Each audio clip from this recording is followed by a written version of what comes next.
Hi, Jeff Bridgman here of Jeff R. Bridgman American Antiques in York County, Pennsylvania.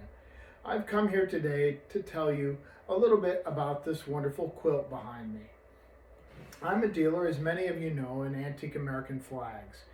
But before I was a flag dealer, I was a textile dealer selling quilts and samplers and hooked rugs and other things, in addition to paint decorated American furniture and folk art and stoneware. Today I buy very few quilts that aren't patriotic. This particular one is a sort of an unusual one because it's a floral pattern, if you will, but yet it is red, white, and blue. Very unusual for a quilt of this type. Now, there are quilt names for all sorts of patterns throughout the quilting world. Sometimes there's multiple names for the same design, 2 or 3 names for the same design that came, from different parts of the country and or different makers. This, by some quilt dealers, would probably be called berries, for example, but I like to give this one a particular name because despite the fact that it's red, white, and blue, it has sort of a wintry feel to it.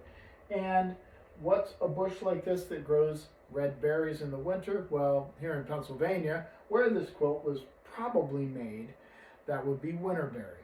One of the most beautiful winter plants until the birds take all the berries off of it, and then, then it's just a green bush.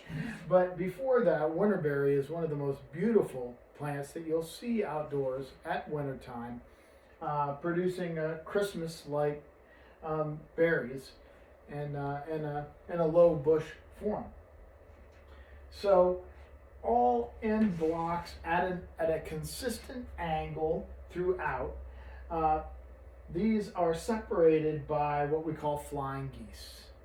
So all these little triangles, when done this way, are called flying geese for obviously a very good reason. And it reminds you of winter too a little bit, right? With the geese going south. So with a patriotic feel and a Christmassy feel, I like both of these things very much. And that really makes for a terrific example for me personally anyways.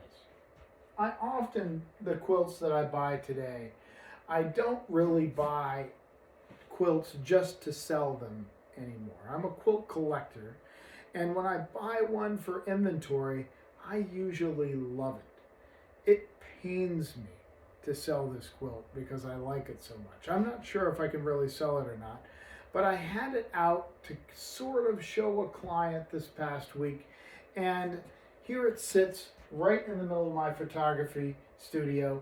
It's actually too big in the frame to stand up in the room, and I was like, oh man, I wonder what I can do a video about today. And well, it's here, it's amazing, and so I thought maybe I would show it to you. This is a great early quilt. I would put it somewhere probably in the 1860s or 70s. It's all solids, and all solid quilts can be kind of tough to date.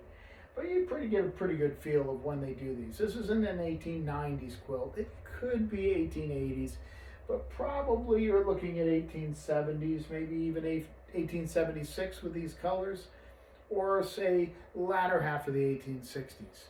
Now let's come in for a closer look.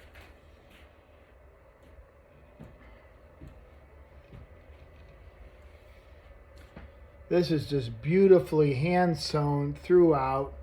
All the piecing is done by hand. All the quilting is done by hand. Just a terrific example. All that handwork is an earlier thing, something you won't see so often really even in the latter 1870s and 80s, when most everything was at least pieced by machine. Sewing machine mass marketed by Singer in 1855.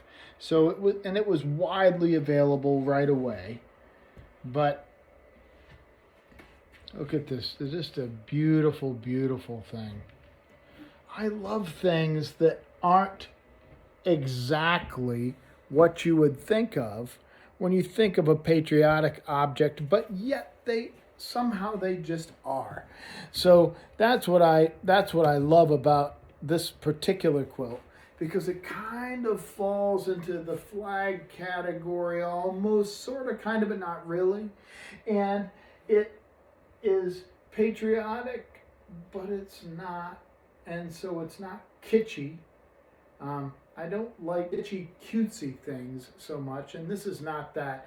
It's really just a really, really fine example of American folk art in early quilts that sort of crosses categories and is just absolutely gorgeous. So thanks for joining me today, and I'll see you again soon.